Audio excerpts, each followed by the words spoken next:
परमात्मने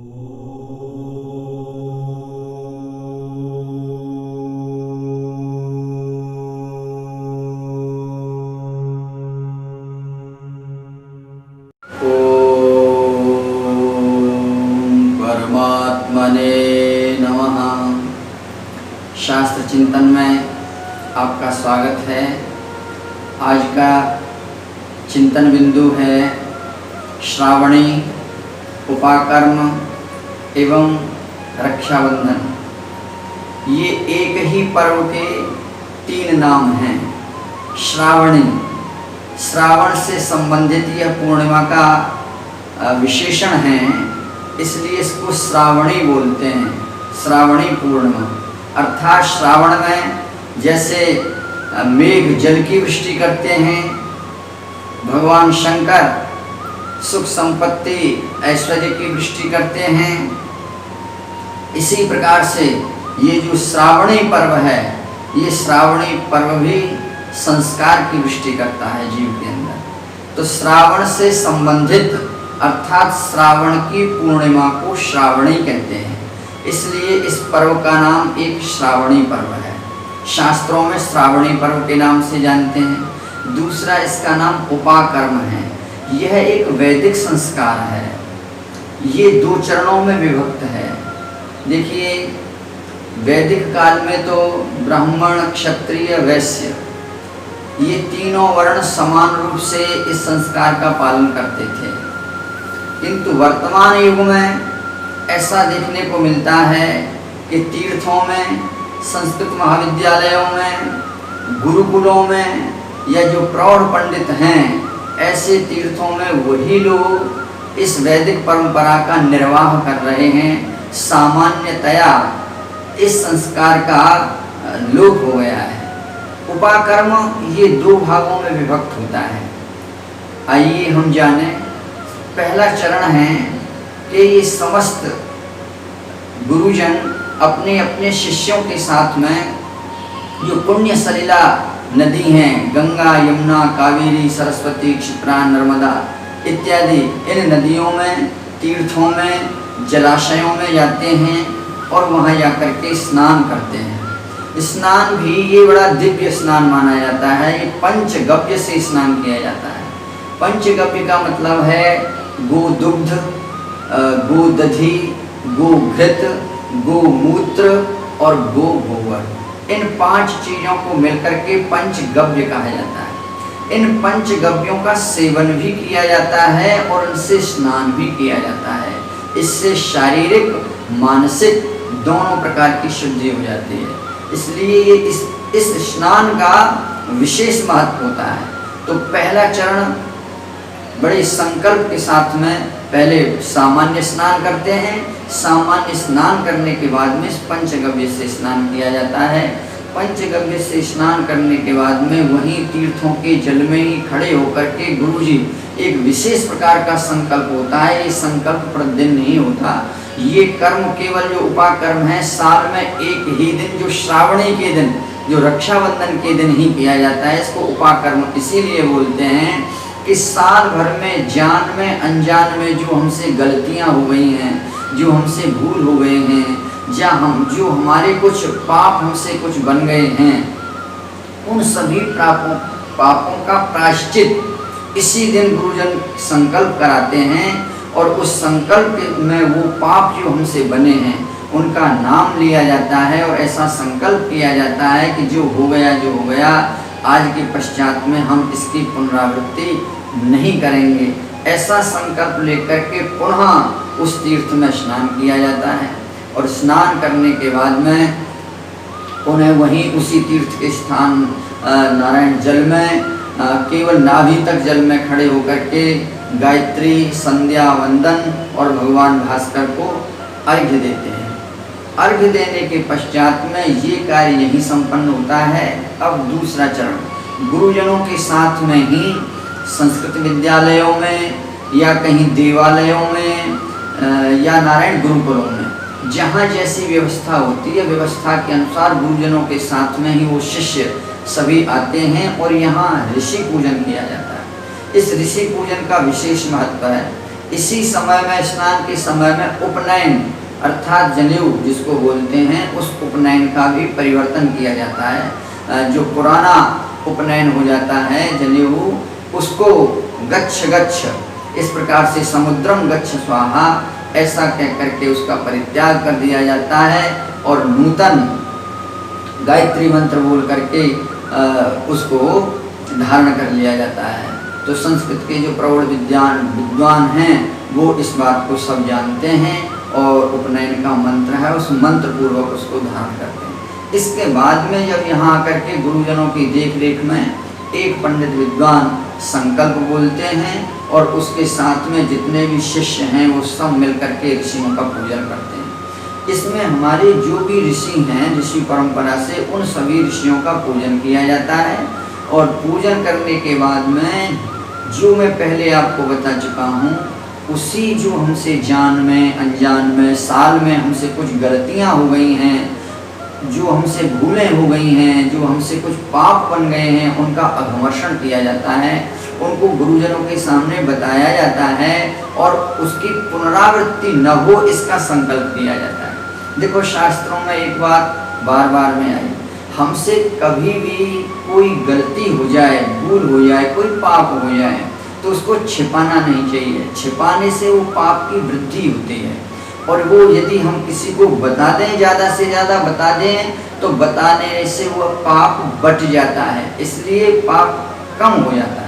पर हम लोगों की कुछ ऐसी मानसिकता है कि हम अपनी गलतियों को और अपने पापों को तो छिपाते हैं, जिसके परिणाम स्वरूप वो बढ़ जाते हैं और उसका फल हमें ही को भोगना पड़ता है। पुण्यों को, जो हमने पुण्य कर्म किए हैं, उनको बताना नहीं चाहिए। क्यों? बताने से वो घट जाते हैं। क्यों? कि पुण्य हम किसी के सामने बताएंगे तो वह पुण्य भी बढ़ जाएंगे और जब वो पुण्य बढ़ेंगे तो उनका फल भी बढ़ जाता है।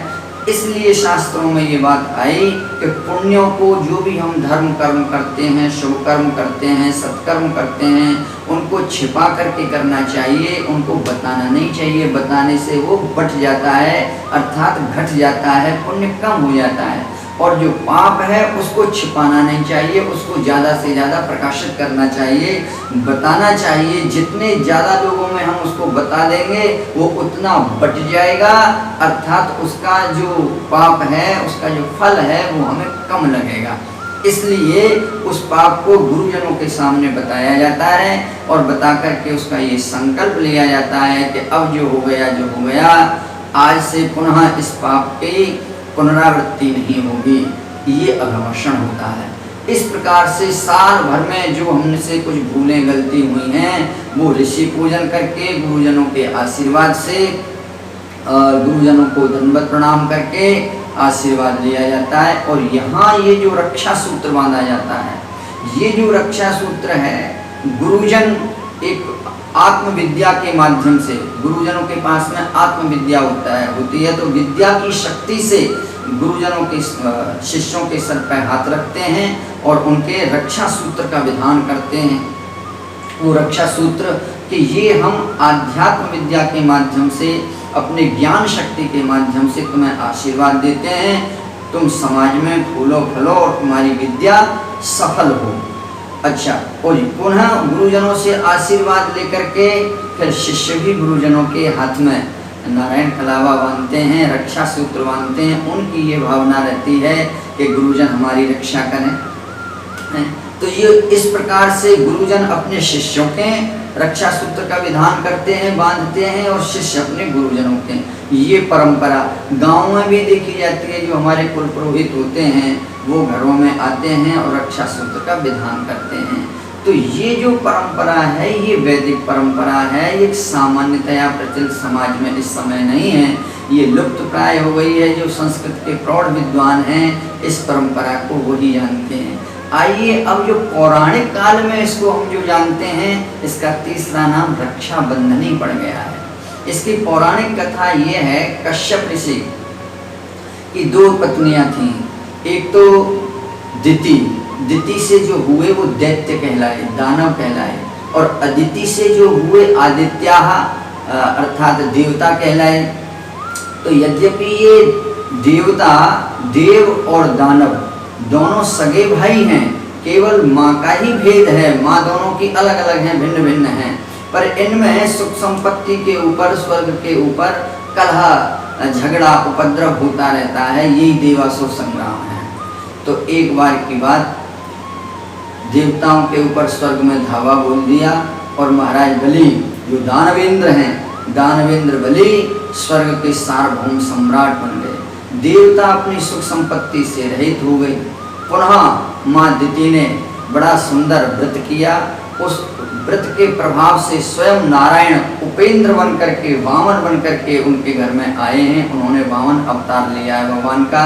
यह वामन, तो इनको उपेंद्र इसलिए कहते हैं कि ये इंद्र के छोटे भाई हैं, इसलिए इनका नाम उपेंद्र है। और वामन एक तो ब्राह्मण शरीर में है, दूसरा वाम का अर्थ सुंदर होता है, तीसरा अर्थ वाम न, ये किसी के प्रतिकूल नहीं होते। जो विद्वान होते हैं, जो ब्राह्मण होते हैं, जो भगवान होते हैं, वो सबके अनुकूल होते हैं, इसलिए भी इनको वामन बोलते हैं। तो ये वामन भगवान जहाँ महाराज दानवेंद्र, महाराज बलि 100वां अश्वमेध यज्ञ कर रहे थे, और यदि ये यज्ञ इनका सफल हो जाता तो नारायण वो फिर इंद्र का इंद्रासन पुनः ले लेते। तो यहाँ भगवान वामन बन करके गए हैं।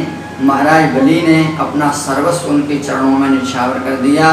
भगवान छोटे से बन करके गए थे, 3 चरण पृथ्वी मांग ली है, ये कथा श्रीमद् भागवत में आई है।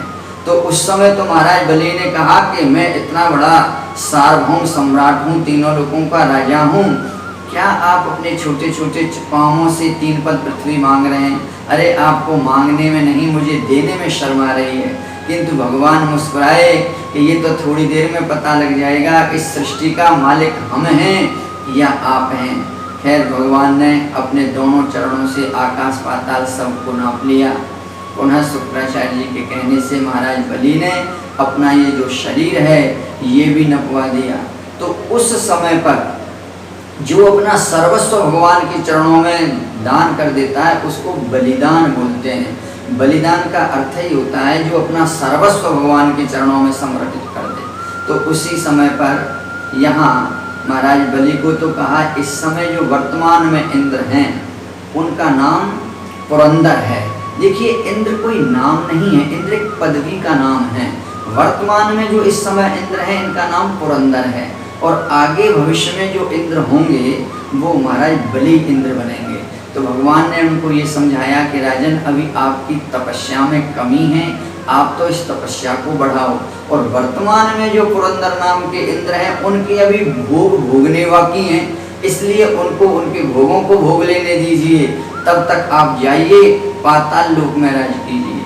तो महाराज की जो पत्नी थी विंध्यावली, विंध्यावली ने भगवान से देख कर के प्रसन्न हो गई। भगवान ने कहा वरम ब्रूहि वरदान मांग लो। तो कहा महाराज हम आपके, हमारे घर में बताते हैं महाराज बलि के जो राजमहल है उसमें 52 दरवाजे हैं, और महाराज 52 दरवाजों पर विंध्यावली ने कहा कि हमें तो ये आशीर्वाद दीजिए कि हम जब भी निकलें प्रत्येक निकलते समय घर से आपके ही दर्शन हो। महाराज भगवान तो हाथ में लाठी पकड़ करके वॉचमैन बन गए, द्वारपाल बन गए, गए थे ठगने के लिए, स्वयं ठगा गए। अब इनकी तो वहाँ परमानेंट नौकरी लग गई, क्या करें? लक्ष्मी जी शाम को अनमनी बैठी कि नारायण आए नहीं, इतना समय हो गया तो क्या करें? नारद जी ने पूरी कथा कह सुने। उसी समय पे ये श्रावणी का पर्व आया, और श्रावणी के पर्व में लक्ष्मी जी ने सुंदर साड़ी पहनी और सुंदर हाथ में मांगलिक पदार्थ लिए, राखी ली, रक्षा सूत्र लेकर के महाराज बलि के यहाँ पहुँच गई हैं, और भाई कह करके संबोधन किया, और उनके हाथ में महाराज रक्षा सूत्र राखी बांध दी। तब से सबसे पहले ये राखी भाई कह करके लक्ष्मी जी ने महाराज बलि के हाथ में बांधी थी। वही परंपरा का निर्वाह आज बहन भी करती चली आ रही हैं। बहन अपने भाई की कलाई में इसी भावना और इसी विश्वास के साथ में राखी बांधती हैं कि जैसे भगवान ने महाराज बलि की रक्षा की थी, लक्ष्मी जी की कृपा उनके ऊपर हुई थी, ऐसे ही हमारा भाई, हमारे परमात्मा, हमारे परिवार की, बहन भाई के लिए मंगल कामना करती है, भाई बहन के परिवार के लिए मंगल कामना करता है। एक ऐसा पवित्र बंधन है ये, इसलिए इसको रक्षाबंधन कहते हैं।